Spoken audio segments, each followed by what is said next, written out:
여러분 안녕하십니까? 헬로티비 뉴스입니다. 더불어민주당이 인천 부평갑을 총선 전략지역으로 지정하고 영입 인재를 공천한 가운데 이 지역 현역인 이성만 의원이 단일화를 제안했습니다. 이성만 국회의원은 16일 국회 소통관에서 부평갑 총선 승리를 위한 기자회견을 열고 최근 민주당이 전략 공천한 부평갑 선거구에 대한 입장을 밝혔는데요. 이 자리에서 이 의원은 검찰로 인해 복당조차 무산됐다며 민주당의 승리를 위해서는 단일화가 답이라며 민주당과 노종면 전 기자의 선택을 기대하겠다고 전했습니다. 저는 노종면 영입 인재와 그를 부평갑의 전략 공천자로 정한 더불어민주당의 판단을 존중합니다. 분열이 아닌 야권 승리의 길을 가기 위해 저는 이 자리에서 노종면 더불어민주당 전략 공천자에게 단일화를 제안합니다. 국민의힘 경기도당은 오는 4월 10일 제22대 총선과 함께 치러지는 경기도 지역구 기초의원 재보궐선거에 부천 5명, 김포 2명의 후보가 공천을 신청했다고 밝혔습니다. 국민의힘 경기도당이 지난 13일부터 이틀 동안 공직 후보자 신청 접수를 진행한 결과 부천 마선거구에 김기호 전 대구미래대학교 초빙 교수, 남궁혜정 전 한국금융교육원 대표, 송원기 전 부천시의원, 이병국 전 국민의힘 경기도당 부위원장, 이상윤 전 부천시의원 등 5명이 등록했다고 밝혔습니다. 또 김포 가선거구에는 김동식 전 김포시장, 최성남 전 김포시 청소년재단 이사 등 2명이 이름을 올렸습니다. 후보자 공천 면접은 16일에 열릴 예정입니다. 요즘 이재명 더불어민주당 대표의 지역구가 속한 인천 계양구에 관심이 높습니다. 국민의힘이 원희룡 전 국토교통부 장관을 계양구 을에 단수 공천하기로 결정하면서 이른바 명룡대전의 가능성에 무게가 실리고 있는데요. 윤한 계양구청장은 지역에 대한 관심이 높아진 것은 긍정적이라고 평가하면서도 후보자들이 지역 발전을 위한 공약을 제시해 주기를 기대하고 있습니다. 윤한 계양구청장을 만나 계양구의 주요 현안과 함께 총선 후보자들에게 바라는 점을 들어봤습니다. 너무 방치되어 있는 듯한 그런 느낌이라 서구나 인근 그 김포 지역에는 여러 가지 그 다양한 그 경제 사업들을 이끌어내고 있는데 그에 비해서 우리 계양구는 뭔가 홀대받는 그런 느낌이 들어서 제가 취임을 하고 나서 뭔가 관광 활성화 사업으로 좀 전환을 시켜봐야 되겠다 이런 의지로 여러 가지 그 공모 사업에 저희가 선정이 돼서 지난 해에 그 경관 조명 사업 등 또 어린이 워터 축제 이런 사업들을 통해서 가능성을 저희가 충분히 봤거든요. 그래서 그런 부분에 집중 투자를 해서 우리 계양 역세권을 활용한 국제 관광 도시로 한번 만들어 보겠다. 그런 목표를 가지고 지금 진행하고 있습니다.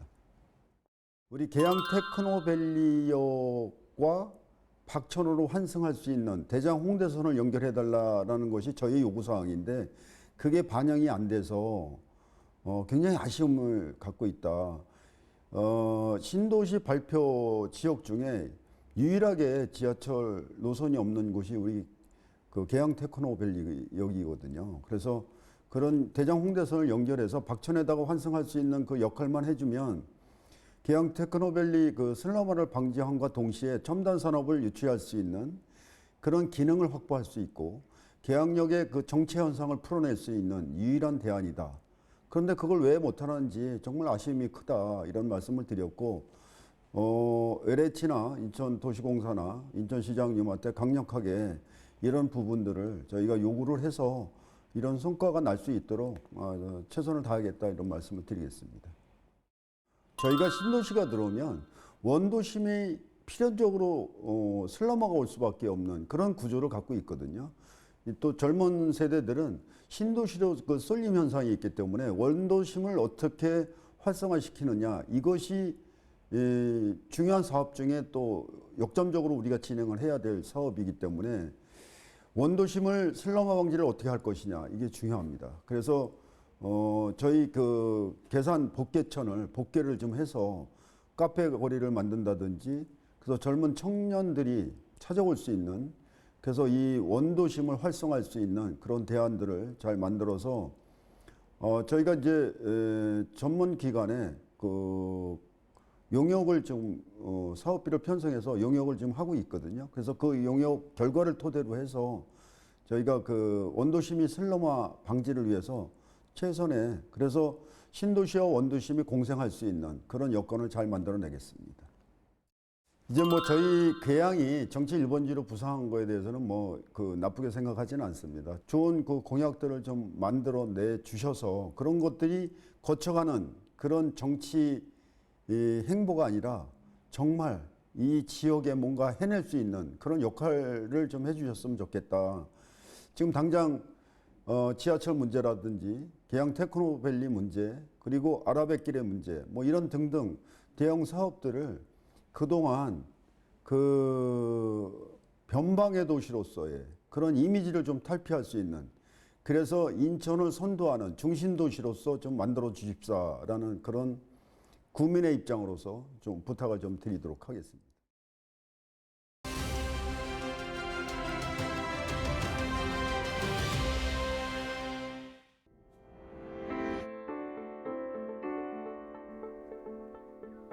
전공의들은 국가의 노예가 아니다. 개선 의지를 보이지 않는다면 모두 응급의료 현장을 떠날 것이다. 의과대학 입학 정원 확대와 관련해 의료계와 정부의 갈등이 고조되고 있습니다. 의료 현장에서 중추적인 역할을 맡고 있는 전공의들의 사직이 잇따르고 의협사나 16개 시도의사회는 전국에서 동시다발적으로 집회를 열어 의대 증원에 반발하고 있습니다. 의료계의 집단 행동에 정부는 법과 원칙에 따라 엄정하게 대응하겠다는 방침을 밝히고 만약 전공의 등이 파업해서 병원 기능에 문제가 생긴다면 비대면 진료 전면 확대와 진료 보조 간호사 활용 방안 등 기존 인력을 좀 더 활용하는 방안을 모색하겠다고 밝혔습니다. 정부와 의료계의 대립에 환자 단체들도 우려의 목소리를 내고 있습니다. 중증 환자들의 생명을 담보로 강대강으로 대치하고 있는 정부와 의사단체들은 즉각 이 사태를 멈추고 대화와 해결책을 강구하라고 촉구하고 있는데요. 정부와 의료계가 부딪히는 사이 지역 필수 의료 위기를 극복하기 위한 해법은 뒷전으로 밀리고 있습니다. 지금까지 데일리 브리핑이었습니다.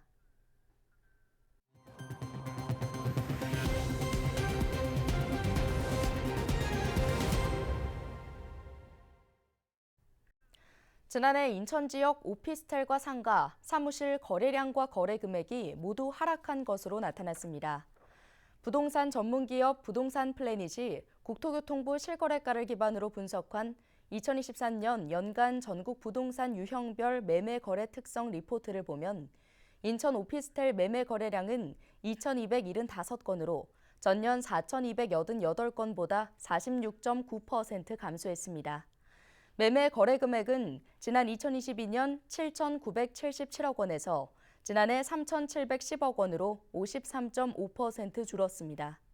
고금리 장기화와 함께 지난해 상반기부터 불거진 전세 사기 이슈 등의 일부 오피스텔을 악용한 사례가 나오고 임대차 시장이 불안해지면서 매매 시장까지 영향을 준 것으로 분석되고 있습니다. 인천 상가와 사무실 매매 거래량은 지난해 2,349건으로 전년 3,584건 대비 34.5% 떨어졌습니다. 매매 거래 금액 역시 2022년 1조 1,219억 원에서 지난해 7,547억 원으로 32.7% 감소했습니다.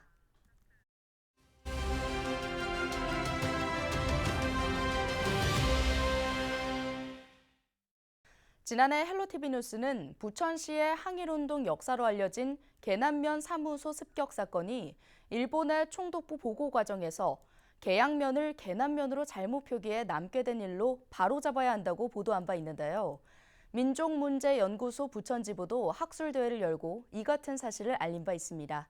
이후 어떻게 상황이 바뀌었는지 민족문제연구소 박종선 부천지부장 연결해 살펴보겠습니다. 네, 지부장님 안녕하십니까? 지난해 부천 항일운동 역사를 바로잡고자 학술대회도 열었죠. 유관기관들이나 지역사회들의 움직임이 있었나요?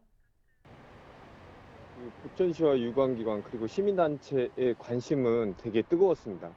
그 이유는 크게 두 가지로 나누어 볼 수 있는데요. 첫 번째는 학술 토론회 이전에는 부천의 3.1 운동에는 1919년 3월 24일에 일어난 개남 면사무소 습격 사건하고 소사리 독립만세 운동 두 가지가 있다고 부천에 알려졌는데요. 이러한 혼란 혼동을 말끔하게 정리한 거고요. 두 번째는 발굴된 내용이 사장되지 않도록 책자로 만들어 부천시 관내 여러 조직과 기관에 무료로 배포한 것입니다. 이 자료의 내용을 논문화시켜서 발제물을 논문화시켜서 책자로 만들었는데 부천 시민분들 누구나 보실 수 있도록 했으며 추후에 역사에 관심 있는 분들이 쉽게 찾아 참고할 수 있도록 하였습니다. 네, 곧 3.1절이 다가오는데요. 이런 사실을 모르고 행사를 열지는 않겠죠?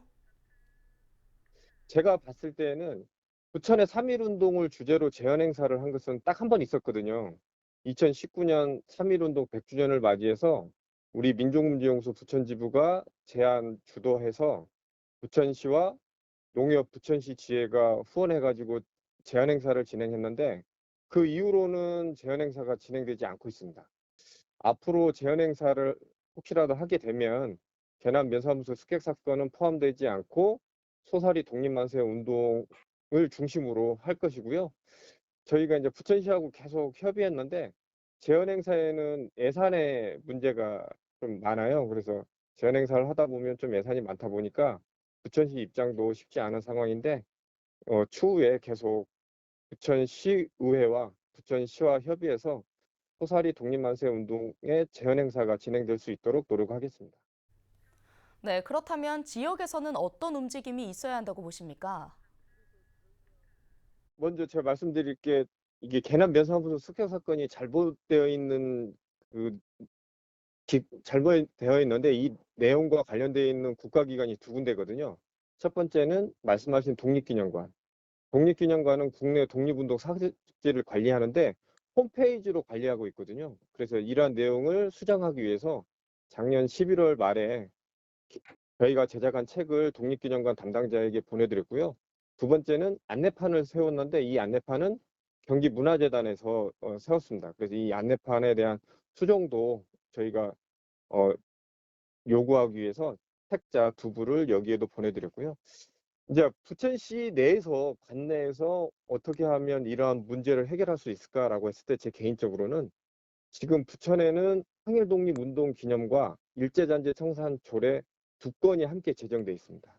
이 조례 두 건을 살펴보면 특히 일제잔재 청산 조례 제8조에 보면 일제잔재 청산 지원위원회가 있거든요. 그래서 전 시민분들도 아시겠지만 일제잔재 청산은 영구 발굴해서 없애버리는 게 아니고 시민분들이 아실 수 있도록 그 내용을 발굴해서 시민들에게 알리는 거거든요. 그래서 안내판도 세울 수 있는 거기 때문에 이런 위원회를 부천시 차원에서 구성을 해서 앞으로 부천에 발굴되지 않는 역사를 더 발굴해서 시민분들이 알 수 있도록 계속 지속적인 사업을 하는 게 무엇보다도 중요하다고 생각합니다. 곧 3.1절인데요. 민족문제연구소 부천지부에서는 어떤 활동을 계획 중입니까? 저희가 부천의 3.1 운동은 3월 24일이기 때문에 3월 24일을 맞추어서 시민들이 참여하는 답사를 할 예정입니다. 계획입니다. 부천역 남부에는 내선 1차와 한국 식민화 그리고 침략 전쟁을 미화하고 정당한 소사 신사가 있었던 곳이 지금은 신곡 도서관으로 이용되고 있거든요. 이곳을 중심으로 경제 수탈로 대표되는 부평 수리조합도 그 부근에 있었고요. 그다음에 소사금융조합, 소사계리, 소사산업조합 등 이런 그 흔적은 없지만 그 역사가 남아있기 때문에 이런 내용을 중심으로 시민들이 참여하는 답사를 진행할 예정입니다. 네, 여기까지 듣겠습니다. 민족문제연구소 박종선 부천지부장이었습니다. 오늘 준비한 소식은 여기까지입니다. 함께해 주신 여러분 고맙습니다.